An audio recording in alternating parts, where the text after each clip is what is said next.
प्यारे विद्यार्थियों, कैसे हो आप? आशा करता हूँ आप बहुत अच्छे होंगे। आइए हम आज का अध्याय प्रारंभ करते हैं। हमारे अध्याय का नाम है वर्षा ऋतु।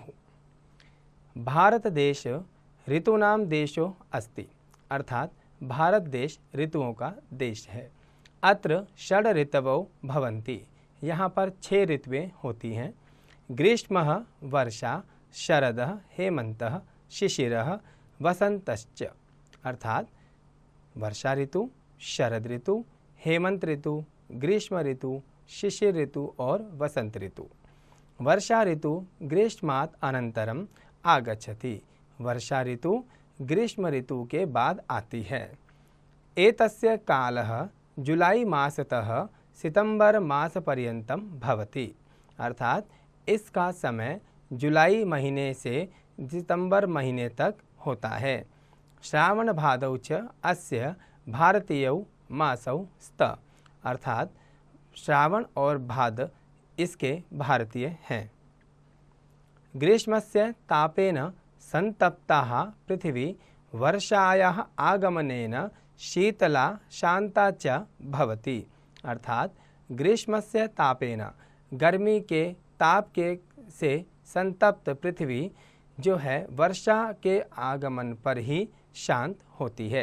कहने का तात्पर्य है कि गर्मी ऋतु के पश्चात जब वर्षा ऋतु आती है तभी पृथ्वी शांत होती है।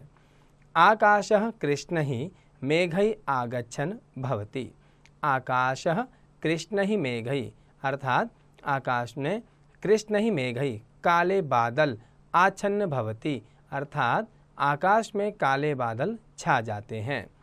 मेघेषु विद्युता प्रकाशते, बादलों में बिजली कड़कती है। मेघाः गर्जन्ति, बादल गरजते हैं। वृष्टि जलेन नद्याः तडागाः कूपाश्च पूरिताः भवन्ति, अर्थात वृष्टि जलेन बरसात के पानी के कारण नद्याः नदियाँ, तालाब और कुएं या नदियाँ भर जाती हैं। पृथ्वी हरितैः घासैः आच्छादिता भवति, पूरी पृथ्वी हरी घास से ढक जाती है।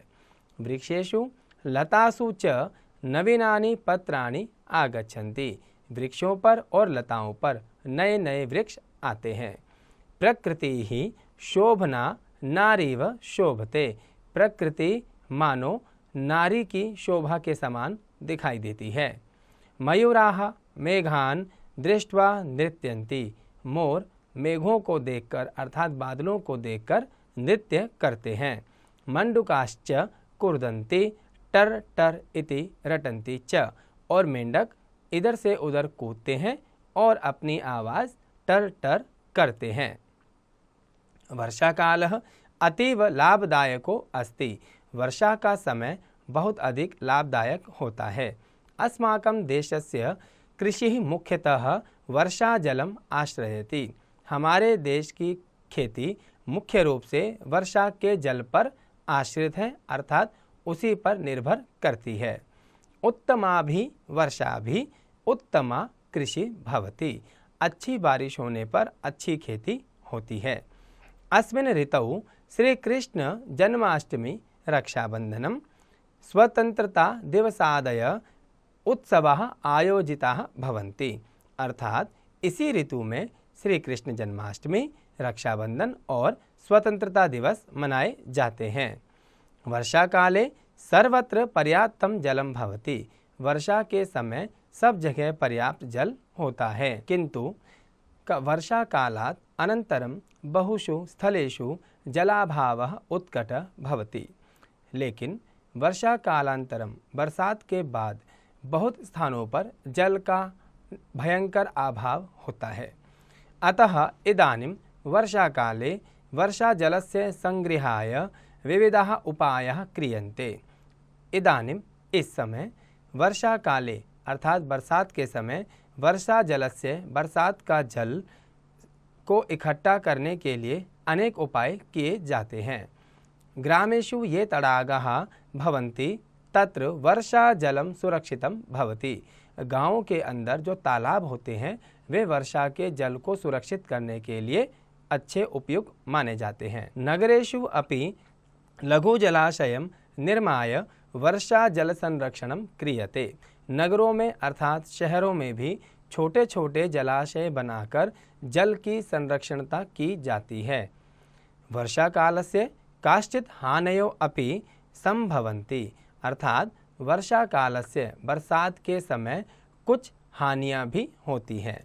एतस्मिन् काले बहवो मार्गाः जलमग्नाः कर्दमयुक्ताश्च भवन्ति, अर्थात इस समय बहुत से मार्गों पर जलमग्नाः अर्थात बहुत से रास्ते जल से भर जाते हैं और कर्दमयुक्ताश्च कीचड़ से भर जाते हैं। अतिवृष्टेः कारणेन अनेकासु नदीषु जलवृद्धि भवति, अर्थात अत्यधिक बरसात होने से नदियां जो है बहुत ज़्यादा भर जाती हैं। जलप्लावेन गृहाणि पशवः मनुष्यः अपि नश्यन्ति, अर्थात जल प्लावेन बाढ़ के कारण मनुष्यों को, घरों को और पशुओं को बहुत ज़्यादा नुकसान होता है। अनेके रोगाः अपि उद्भवन्ति, और बहुत ज़्यादा रोग उत्पन्न हो जाते हैं। परम जलेन विना जीवनम नैव चलति, परंतु जल के बिना जीवन नहीं चलता।